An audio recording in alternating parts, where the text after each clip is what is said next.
de nuevo a todos. Hoy voy a empezar contando un poco de mi realidad, de lo que vivimos, por ejemplo, nosotros los colombianos. Estaba mirando el ranking de este que da puertas abiertas, porque alguien me dijo esta semana, oye, yo no sabía que Colombia era tan peligroso al final. Y sí, mira, estamos en el puesto 34 de países peligrosos. Tenemos 51 millones de personas en Colombia, de los cuales profesan ser cristianos 49 millones. 49 millones, o sea, estamos hablando de un 90% de cristianos en Colombia. Pero, ¿qué es lo que pasa? Que no transforma, que no cambia, que ¿cómo vamos a ser tan violentos y tan peligrosos? Aquí hay algo que no funciona.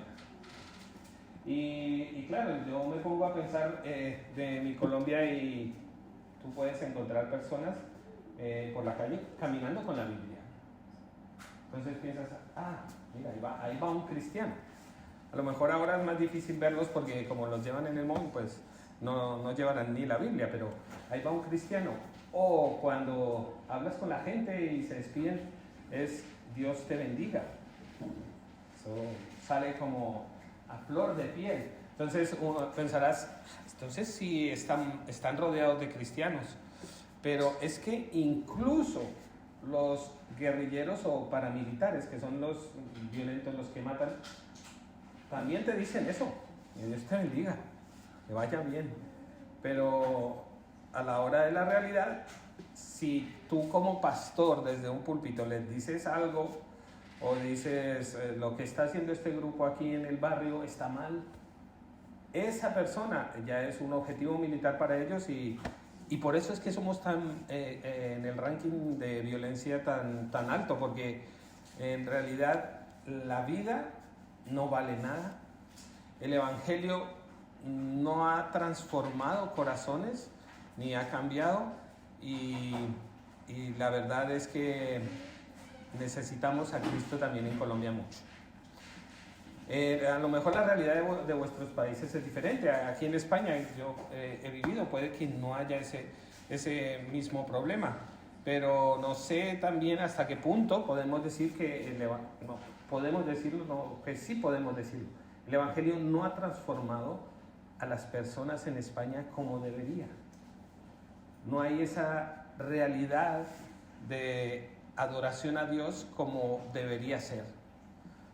Entonces, mi pregunta y mi pensamiento en el día de hoy va dirigido a eso. ¿Qué hay en nosotros que a lo mejor cuando entra el mensaje del Evangelio no transforma? ¿Qué nos describe Dios para que podamos ver que personas han sido transformadas? En nuestra realidad del día a día, conozco también familias de misioneros que han servido a Dios toda su vida. Y sus hijos, me acuerdo de alguna familia, son 4 hijos, ninguno sigue a Cristo. Ninguno sigue a Cristo. Duro. O este gran predicador, John Piper. Creo, no sé cuántos hijos tiene, pero uno es súper en contra de él. Es, por decirlo, ya no es no creyente, sino es enemigo del Evangelio. Tiene montado un canal en YouTube para hablar en contra de su padre, que es un predicador famoso. Entonces, ¿qué pasa? Que el Evangelio no transforma incluso a nuestros hijos, a nuestros pequeños. Si mi mayor anhelo de la vida es que ellos lo conozcan. No puede haber nada más importante en la vida de mía y de mi familia que sea que estos pequeños conozcan a Cristo. Ese debe ser mi punto central en la vida. Así que esta predicación para mí también. ¿Qué tienes en la palabra, Señor, para decirnos que me sirva para ayudar en ese proceso de transformación y que también los toque? Pues os invito a que vayamos a nuestro pasaje del día de hoy, que es Romanos 6, versículos del 5 al 10. Romanos 6, versículos del 5 al 10. Lo leo de la versión Reina Valera 960. Porque si fuimos plantados juntamente con Él en la semejanza de su muerte, así también lo seremos en su resurrección. Sabiendo esto, que nuestro viejo hombre fue crucificado juntamente con Él, para que el cuerpo del pecado sea destruido, a fin de que no sirvamos más al pecado. Porque el que ha muerto ha sido justificado del pecado. Y si morimos con Cristo, creemos que también viviremos con Él, sabiendo que Cristo, habiendo resucitado de los muertos, ya no muere. La muerte no se enseñoreará más de Él. Porque en cuanto murió, al pecado murió una vez por todas, mas en cuanto vive, para Dios vive. Amén. Así sea en nuestras vidas y en su palabra. Pero lo que sí nos quiere decir el autor de Romanos es: existe una importancia fundamental en nuestras vidas y es la unión en Cristo. Por ello, mi predicación la voy a dar en 3 puntos.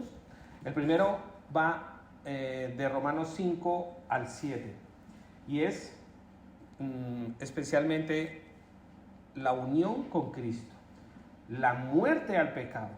¿Qué es lo que significa eso? Aquí, en este primer punto, el autor nos destaca esa unión que nosotros como creyentes tenemos que tener con Cristo. Muchas veces nosotros no estamos unidos a Cristo, sino a otras cosas en la vida, el día a día, el trabajo, las preocupaciones. Es que hay tantas cosas en la vida que nos quitan de esa unión, que no es en realidad la verdad del Evangelio. La realidad del Evangelio es la unión con Cristo, creyente y Cristo uno solo. Y eso es lo que debe transformar. Ahí encontramos un primer aspecto de lo que puede estar fallando: la unión con Cristo.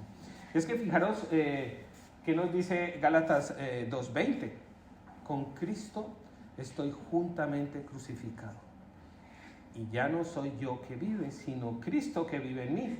Y lo que ahora vivo en la carne, lo vivo en la fe del Hijo de Dios, que me amó y se entregó por mí.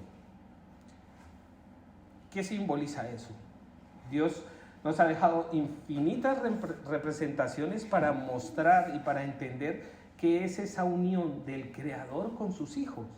Qué tan profunda. Es simplemente una unión así suave y que puede irse y venir, que no pasa nada. No, fijaros en esa representación que Dios nos dejó en el bautismo. La idea del bautismo es sumergir en las aguas.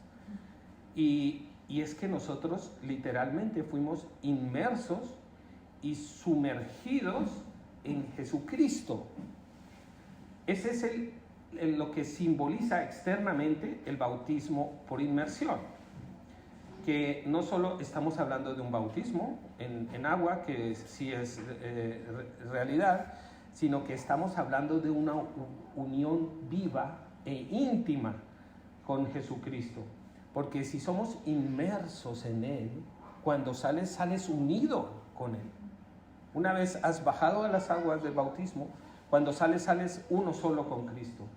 Y podríamos pasar semanas explicando las diferentes maneras que Dios nos muestra en su palabra para ver esa unión, esa necesidad, el por qué es importante que estemos unidos con Cristo. Pero hoy simplemente quería destacar eso. Puede ser que estamos fallando en la unión con Cristo. estamos sintiendo desarraigados de nuestro papel, porque os puedo decir seguro, Dios no ha cambiado, Cristo no ha cambiado. Aquí el que ha cambiado somos nosotros. Nos hemos dado un poco la vuelta, la media vuelta o a lo mejor la espalda completa. Somos nosotros, no hay otro culpable. Dios, el predicador aquí también nos muestra que hay muerte al pecado. Tenemos que identificarnos con esa muerte con Cristo. También morimos a ese poder del pecado, a ese poder que tenía sobre nosotros en nuestras vidas, porque hemos sido libres, desatados del pecado, y estamos a partir de ese momento unidos a Cristo. Es realidad, es tu realidad en la vida. Estás desatada del pecado, estamos desatados, no sentimos ningún tipo de vínculo con ese pecado que antes nos ataba. Es algo que tenemos que pensar y examinar en nuestras vidas. Y aquí el autor de Romanos también nos da ese escenario. La muerte al pecado es importante para ti. A lo mejor no lo estamos realizando cada día. Bueno, ya, yo qué sé, ya no robo tanto. Bueno, a lo mejor ya no es la gran cosa para ti. Ya el Señor me ha cambiado en algo y ya puedo ver una prueba en mi vida de que hay transformación.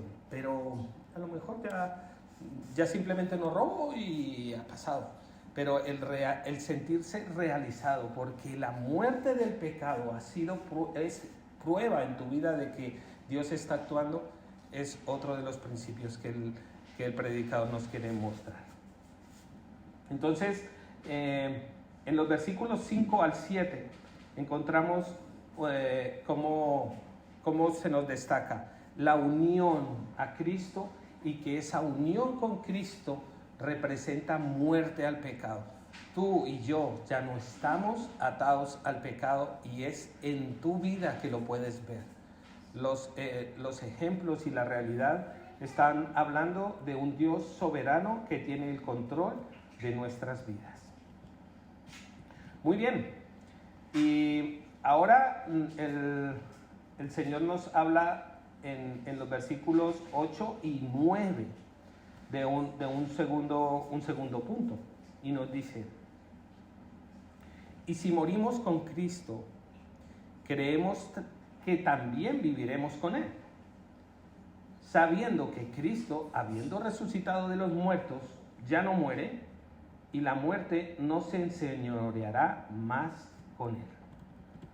Nos habla de una grandísima promesa.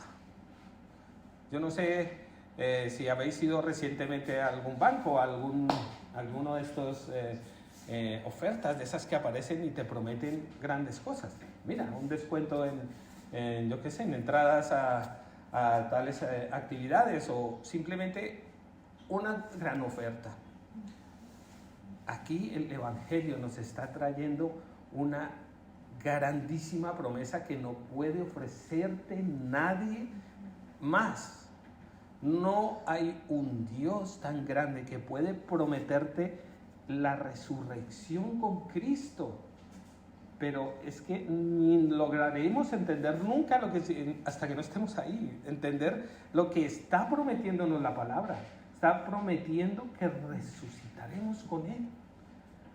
Y al igual que Él resucitó, nosotros como hijos de Dios también tenemos la firme esperanza de esa nueva vida con Él y en comunión con Él.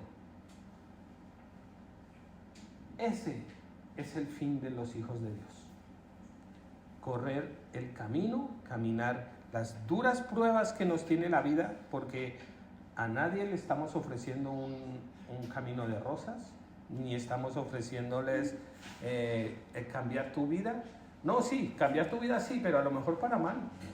A lo mejor vas a empezar a sufrir más persecución, a lo mejor vas a empezar a sufrir más dolor, más rechazo. Eso es lo que ofrecemos cuando estamos ofreciendo el Evangelio. No estamos ofreciendo, ven que Dios te va a dar dinero, ven que tu problema es económico, ven que aquí Jesucristo te va a solucionar la vida. No sé qué tipo de problema, si tu problema es de salud, vente que vamos a tener cultos de sanación y vas a quedar sano. Nosotros no podemos ofrecer lo que solo es potestad de Él. La vida y todas las cosas de este mundo están en su mano y son de Él, y Él las da y las quita, y gloria a Dios por ello, porque no está en nuestras manos. Resurrección con Cristo. Pero no solo me promete eso, sino mira la segunda parte del versículo, y el fin de ese viejo hombre. Un viejo hombre que tristemente nos acompaña.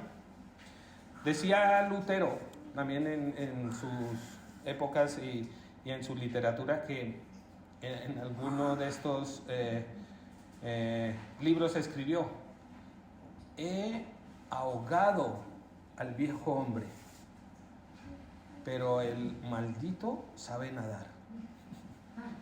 Y ha vuelto. Entonces, el viejo hombre nos va a acompañar a este camino, pero tenemos que dejar atrás nuestras viejas prácticas, nuestras viejas maneras, y debemos vivir conforme a esa vida nueva. No conforme como vivíamos antes, no conforme como el viejo hombre está acostumbrado, que no vaya y lo lastimemos, que va a pensar el viejo hombre. No, tú eres criatura nueva para Dios y debes vivir conforme a esa nueva vida que Dios te ha dado. Entonces, en este segundo punto que quiero resaltar, no hay un Dios más grande que el nuestro. Hay una canción que dice así, ¿no? No hay Dios más grande, no lo hay. No lo hay, no lo hay. Un domingo más lo repito, estáis en el sitio correcto, en la hora indicada, poniéndonos bajo la autoridad y el divino poder de la palabra de Dios. Ese es el sitio donde tenemos que estar los domingos para que nuestras vidas como hijos de Dios sean transformadas, sean cambiadas. Y si no vamos a donde el Señor nos dice que debemos ir los domingos a que nos transforme, pues ¿a dónde vamos? Pues al mundo. Yo qué sé, hoy mi hermana me mostraba un vídeo de una chica que iba a la iglesia y estaba montando a caballo. Y yo le pregunté, ¿y si va a la iglesia? Y dijo, no, porque es que las clases de equitación y lo de los caballos es los domingos. Entonces ya no puede ir los domingos. Y eso puede estar pasando en Colombia. En Colombia puede que haya muchos cristianos, pero los domingos no acuden a que la palabra de Dios transforme sus vidas y los renueve. Eso puede ser otro de los elementos que está fallando en nuestra Colombia. Ahora, como tercer punto de este pasaje, nos da un final como de estos así de película americana, para terminar en un punto muy alto. Dios nos está ofreciendo victoria sobre el pecado. Victoria sobre el pecado. Madre mía, eso es un punto. Victoria sobre el pecado. Algo que me ha tenido a mí sumido en el polvo, pensando siempre lo hago mal, vuelvo y caigo, y vuelvo y me levanto, y vuelvo y caigo. ¿Qué me está faltando? Victoria sobre el pecado. Destaquemos a la muerte y esa resurrección que Cristo nos está brindando sobre el pecado, porque los creyentes debemos vivir en la libertad que Él nos ha dado, no en las cadenas y la opresión que el pecado nos ha sumido. Tú eres un ser diferente, tú eres una nueva criatura, tú no tienes cadenas que te aten. Debes asumir esa posición real en la vida y decir, yo tengo victoria sobre el pecado porque Jesucristo la consiguió por mí. Y como leíamos de Gálatas, ya no vivo yo, es Cristo el que vive en mí. Desata tus cadenas, desata lo que no te está dejando caminar, lo que te está pesando, lo que te está ahogando en la vida. Déjalo, porque Cristo ya lo venció. Luego de que tienes victoria sobre el pecado, ¿cómo yo persisto en esa victoria? Porque a lo mejor la consigo un día y al otro día estoy otra vez. Ay, me volví a caer.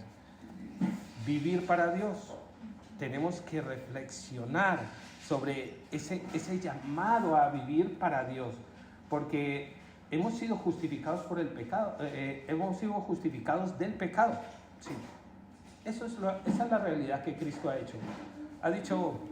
Ven, César, delante de Dios. César es un deudor grande. César está pasado de créditos, pero yo voy a pagar por él. Su pecado, pónmelo a mi cuenta. Y esto tiene que implicar transformación a mi vida, dedicación. ¿Quién hace eso por mí? ¿Puede haber una persona que dé lo que Cristo ha dado por mí? Yo que conozco a los que me rodean, sé que no. Y si los que me conocen no harían eso por mí, pues mal voy. La victoria sobre el pecado es un proceso de crecimiento espiritual. No de un día, no de un fin de semana y no de un culto. Es un crecimiento espiritual continuo.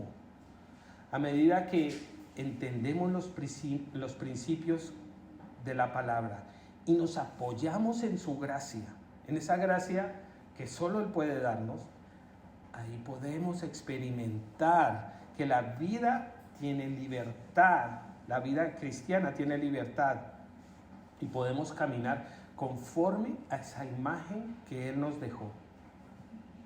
No la imagen del mundo, no la imagen que te está rodeando. ¿Cómo debemos caminar? Como conforme a sus principios y a su palabra. Si vamos a caminar con el mundo, pues somos del mundo, somos de la oscuridad y ya la luz no nos acompaña. Tú me dirás, bueno, pero dame puntos claros. Yo quiero irme de aquí con algo de verdad. Has tocado la esencia de lo que ha sido un problema para mí. Yo quiero que me des puntos para llevarme claros para caminar, por ejemplo, en esta semana. Y te los voy a dar, porque eso es lo que me estás pidiendo, pues te los voy a dar. Primero, dependencia de Dios. La victoria sobre el pecado comienza reconociendo esa necesidad de dependencia de Dios.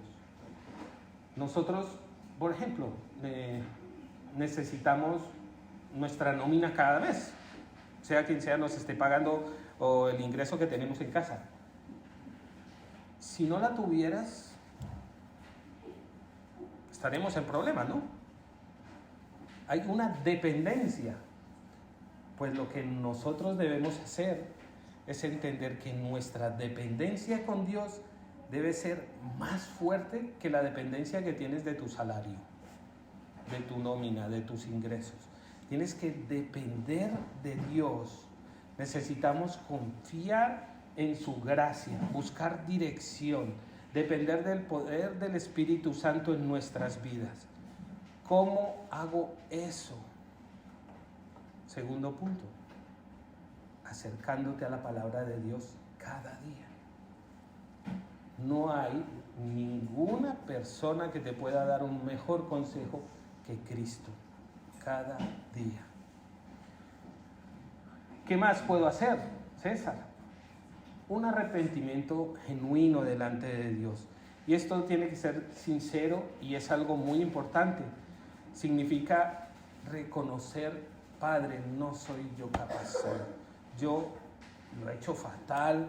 Yo he intentado por todos los medios superar este problema, este pecado que me persigue, estas dudas, esta inseguridad, no sé qué hacer y yo quiero venir a ti arrepentirme genuinamente y decirte, te necesito tu apoyo, tu compañía y tu sabiduría para decisiones en la vida. Eso es el tercer consejo que puedo darte. Cuarto, oración. No estoy hablando de los miércoles. No. También si queréis venir, claro que sí, aquí estamos. No estoy hablando de esa oración que podemos hacer solo los miércoles. Yo estoy hablando de que no dejes de orar. Nunca. Nunca. Que estamos cocinando. Gracias, Padre, porque hay que cocinar. Que estamos limpiando la casa. Padre, gracias porque tengo una casa que limpiar. Que tengo que ir a hacer la compra. Padre, gracias porque tengo los 20 euros que tengo que ir a hacer de la compra. Oración continua, dependencia absoluta. Tienes que mirar, tú no eres de los que no saben de dónde vienen las cosas. Todo lo que nos pasa en la vida viene de Dios. Dependencia total. Oración.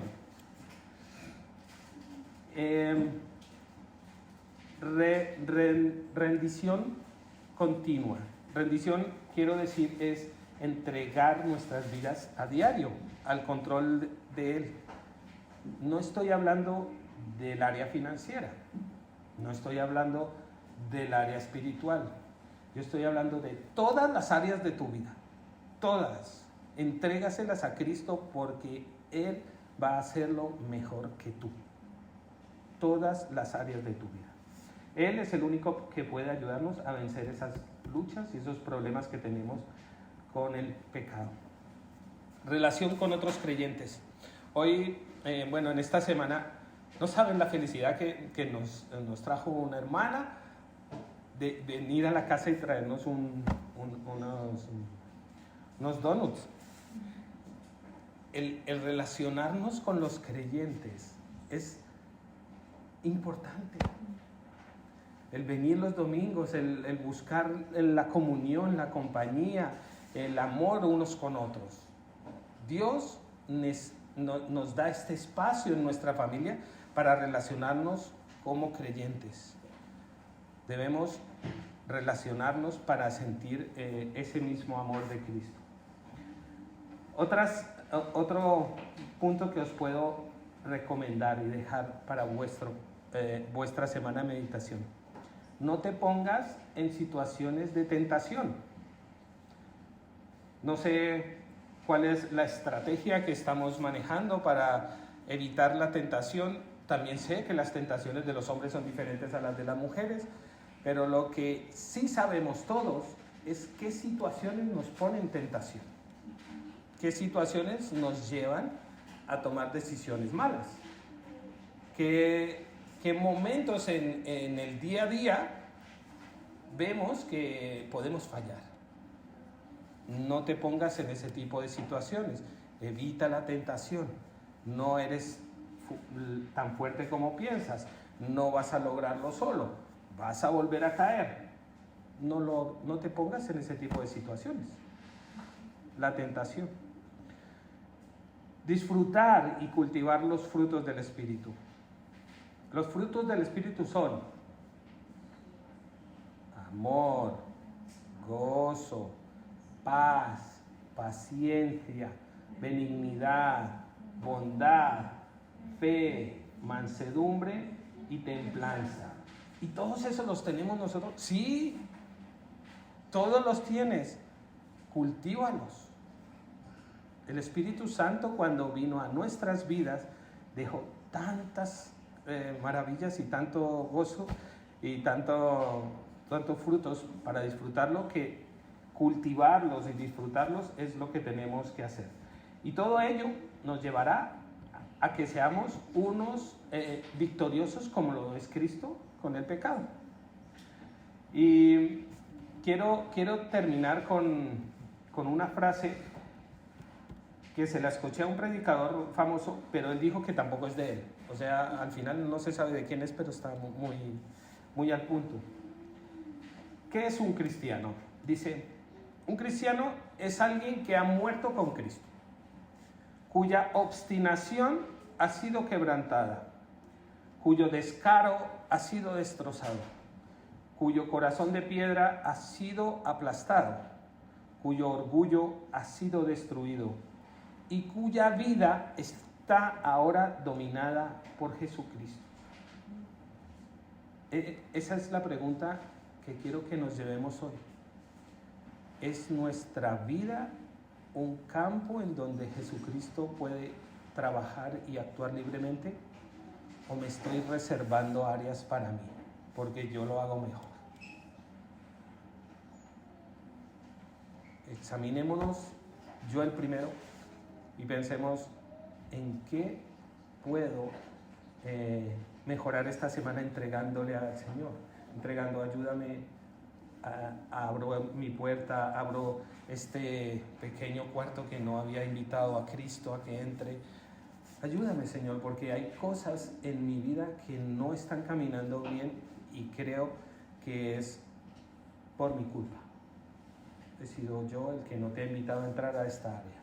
Ven y trabaja en mí. Y yo quiero decir que Él lo hará con gusto. Él es un buen Padre, un buen Señor y un buen Salvador.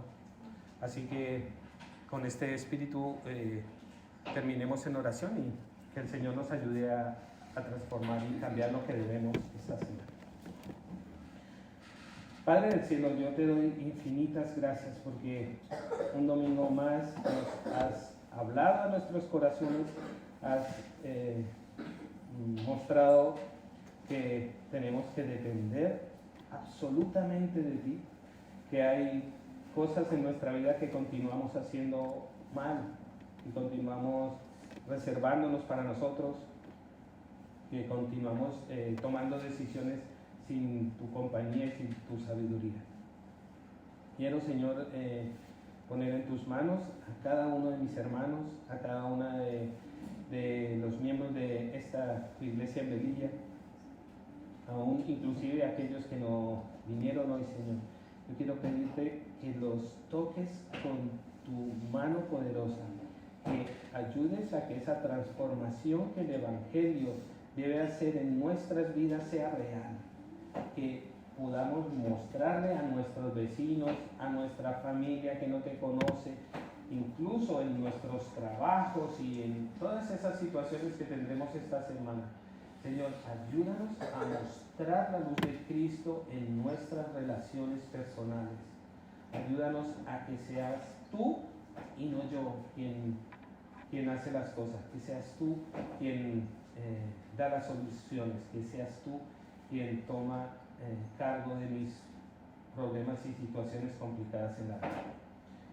Queremos pedirte, Señor, que bendigas nuestra semana y que nos permitas transformar nuestra vida conforme a ese plan perfecto que tienes para nosotros. Gracias, Padre, y a ti la gloria en el nombre de Jesús. Amén.